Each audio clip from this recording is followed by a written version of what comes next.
Everybody cheats.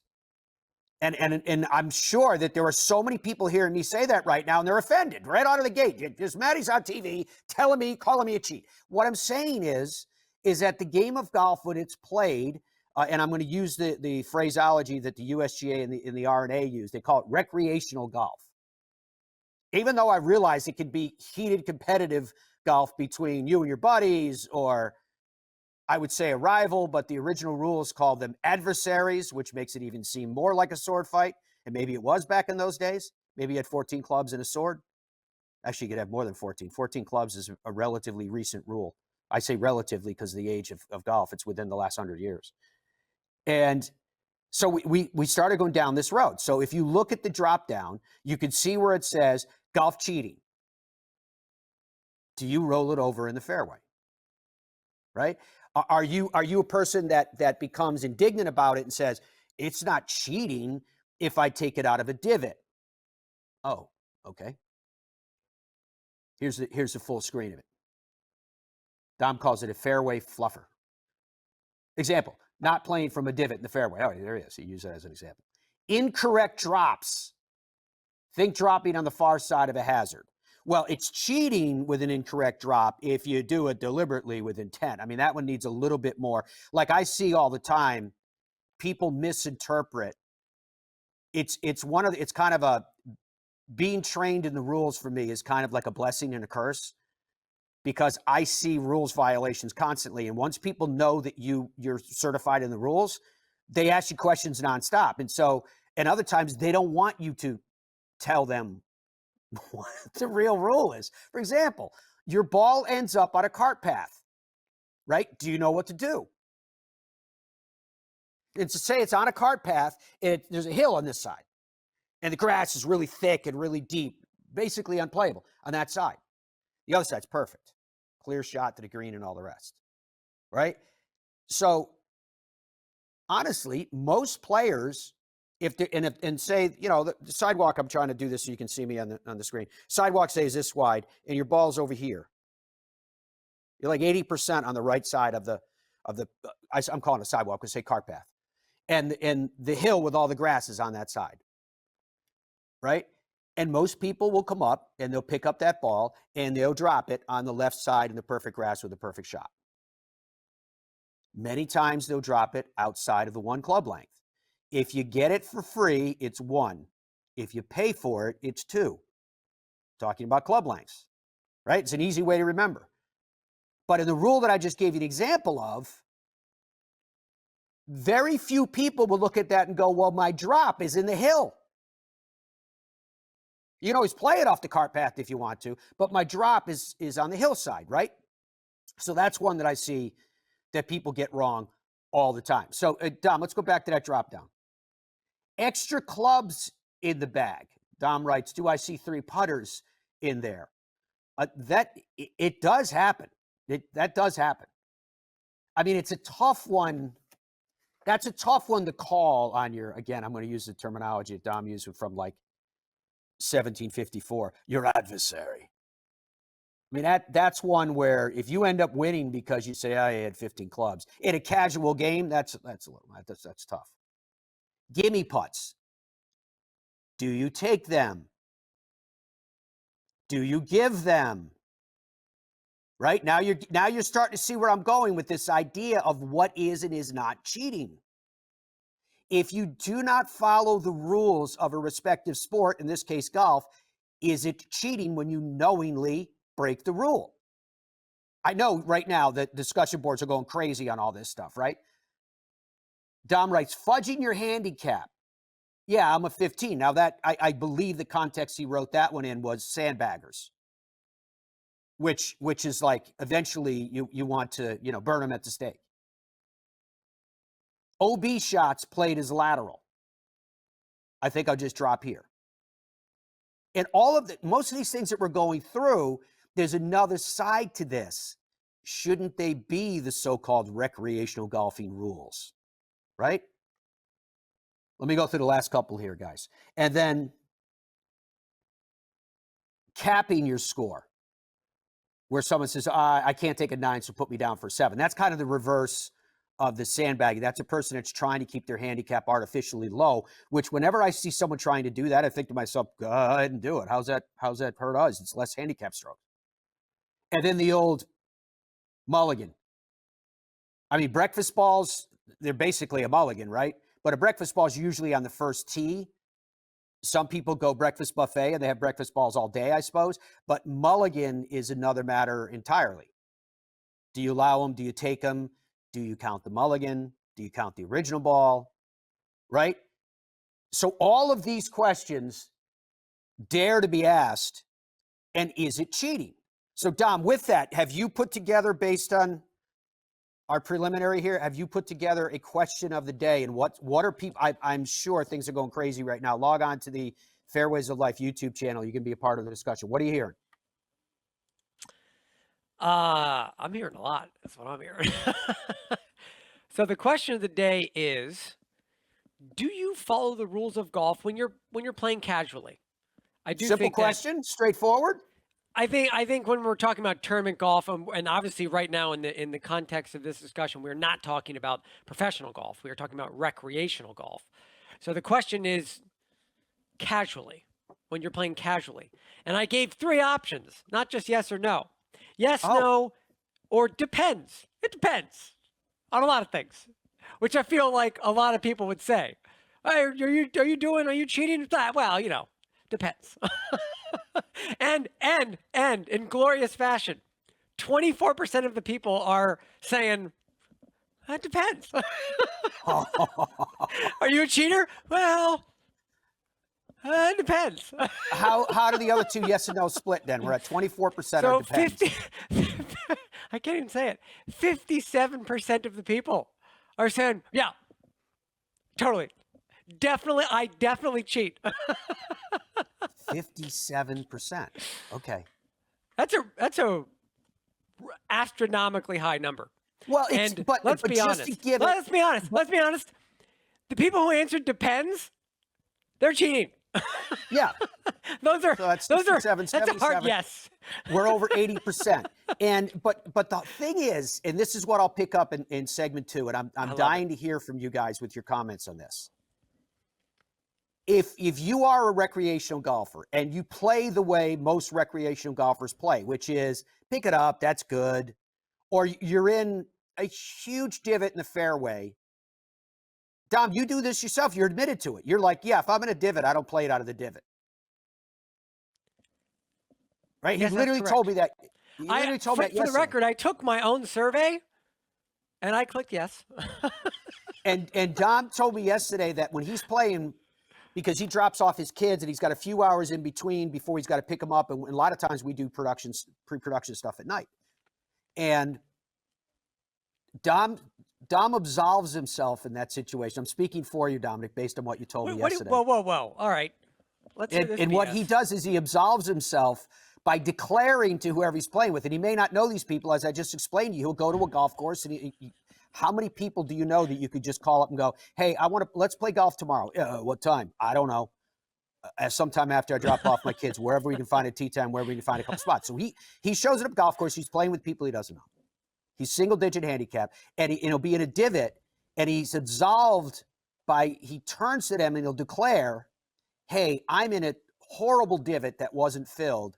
I'm not hitting it out of this divot. And the indignance whoa. That's clears not true. him of any. Oh. No. Oh, I must have misinterpreted you. No, you did misinterpret. It's outrageous. It is an ask situation, right? Oh. So if I'm playing with 2 other guys, right? I'll look down, right? I'll say, come on. You're cool if I just a little bit, right? Come on. And nudge it out of 99 times out of 100, really 100 times out of 100, they're like, yeah, go ahead. And this is like after I watch them kick it with their boot from out behind the tree. Easy. Yeah, no, that's right. So that leads me to the question, which I'm gonna leave as we go into segment 2 here and start the countdown for our guest joining us soon.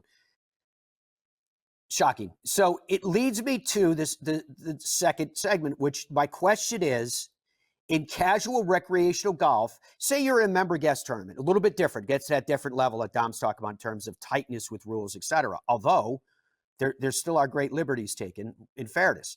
But the question is, how, if you are an amateur golfer, recreational golfer, how do you possibly get declared a cheat? Like you have a reputation of being a cheater. How does that happen? But it happens. And are you a cheater? Do you take offense when I ask you that question, or even declare that we all are? But my broader question is, and again, I'm using the phrase that the USGA and the RNA used, recreational golfers, right? Because the vast majority of the 99.99% are recreational golfers. So how can you earn a reputation at your club, with your group, with your friends, of being a cheater when we just went through a whole list of different actions that people take as a group that are against the rules of golf? Does that constitute cheating if you do something with intent, knowing it is contrary to the rules, right? And I could see where people be like, no. And Dom, you're going to jump in with a bunch of these.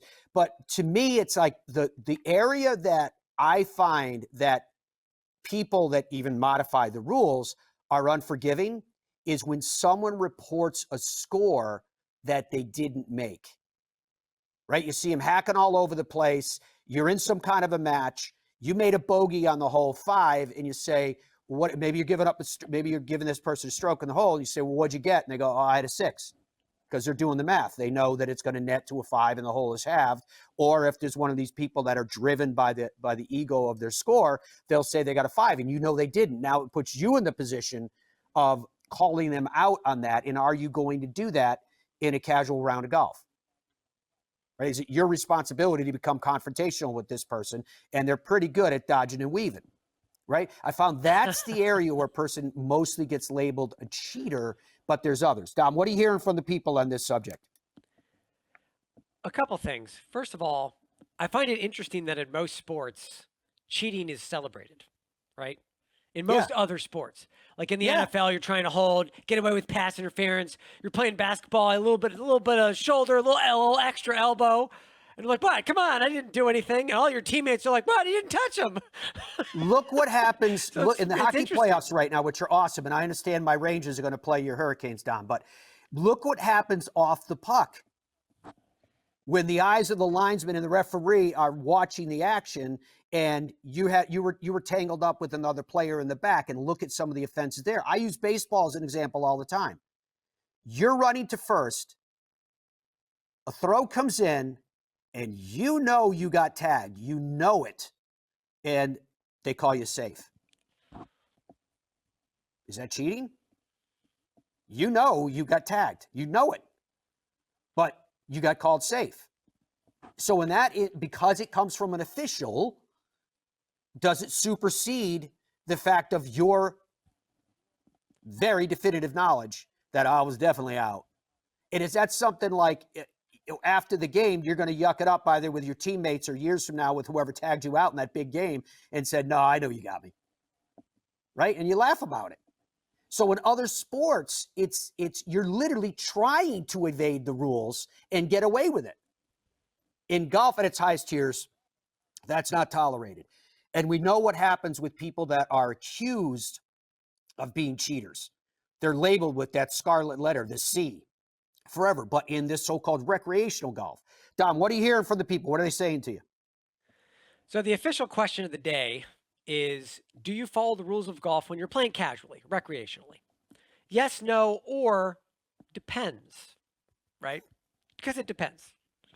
24% still that sounds depends. so Seinfeldian, 55% doesn't it? yes. Yes, 55%, 24% depends, for a total of 79% currently, which in my opinion you're just flat out cheaters. So here's some stuff coming in. Ted writes, I do not do gimme putts. Okay.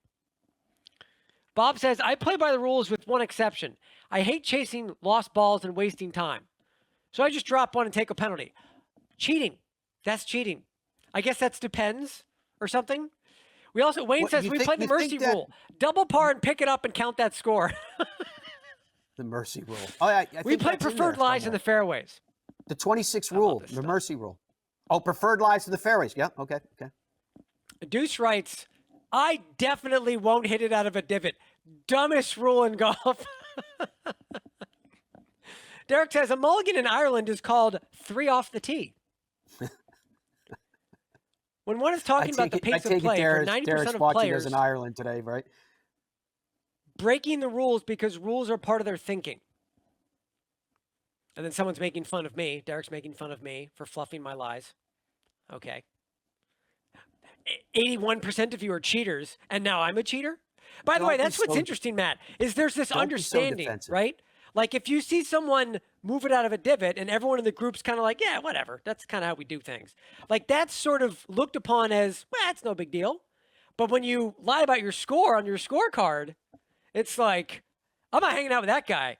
He's an evil person. That's what I'm saying. But so It's what we're like, getting at but where's here the is divide? That's crazy. no, the divide. It's pretty simple. What it really comes down to is if you intend to deceive with your actions, then you are considered a cheater. That's a cardinal cheater. Everybody is breaking the rules. And so now you have to have this conversation, go, okay, if I didn't have this discussion, we hadn't had all this context, and I said to you, oh, let me ask you a question. In sports, not just golf, I'm just talking about in sports. In sports, if you break the rules, knowingly break the rules, are you a cheater? 100% of people would be like, yeah, it sounds reasonable. You're a cheater. Okay, now let's talk about golf for a second. You're playing with your group and you hit it out of bounds on the right. Is it foregone now that in so-called recreational golf that you go out there and you drop it where it crossed? Right? I already know the vast majority of you are shaking your head. Yes, that's how we do it. How many people in casual golf or recreational golf or whatever way you want to phrase the 99.99%, how many people hit 3 off the tee, aside from Derek that apparently is watching us in Ireland or wherever he is around the world today, right? That's what I'm talking about. And no one looks upon that and goes, oh, that person's a cheater. We'll do that because it saves time and we can keep moving and all the rest. Get it? I mean, I literally played in a tournament a few weeks back, and before we teed off, they said, look, and one of the people that organized the tournament is a very, very high level rules official. I'm talking about like major championships rules official.